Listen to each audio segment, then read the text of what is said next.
શું તમારી સાથે એવું કંઈ થયું છે કે ખૂબ સારા રિલેશન સમયાંતરે ખરાબ થવા લાગ્યા, વર્ષો જેમ જાય તેમ વાતચીત કડવાશવાળી થવા લાગી અને એવું ફીલ થાય કે આના કરતાં તો શાંત રહીએ, ચૂપ રહીએ અને સાયલન્ટલી લાઈફને જીવીએ, પણ અંદરથી મજા નહીં આવે, લાઈફ જીવવાનું સારું નહીં લાગે? જો તમારો પણ આવો કંઈ અનુભવ હોય તો તમને કારણો પણ ખબર હશે કે બોલાચાલી જ હવે એવી થઈ જાય છે ને જેના લીધે રિલેશન્સ સારા થવાની જગ્યાએ ખરાબ થાય છે.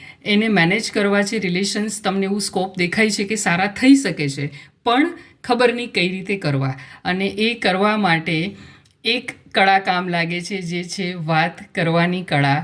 હા, જેની હું થોડા દિવસથી એડવર્ટાઇઝમેન્ટ કરી રહી છું, એની જ વાત કરું છું કે આવો એ ક્લાસ જોઈન કરો. તમને ખ્યાલ આવશે કે જે રિલેશન્સમાં ઇમ્પ્રૂવમેન્ટના સ્કોપ છે તે આ સારી કમ્યુનિકેશન સ્કિલ એટલે વાત કરવાની કળાથી ઇમ્પ્રૂવ થઈ શકે છે. ફક્ત 2 કલાકનો ક્લાસ છે, તમને ગાઈડન્સ મળી જશે કે કઈ રીતે વાતચીત કરવાથી રિલેશન્સ ઇમ્પ્રૂવ થઈ શકે છે. રજિસ્ટ્રેશન લિંક બાયોમાં છે અને તમે DM પણ કરી શકો છો લિંક માટે.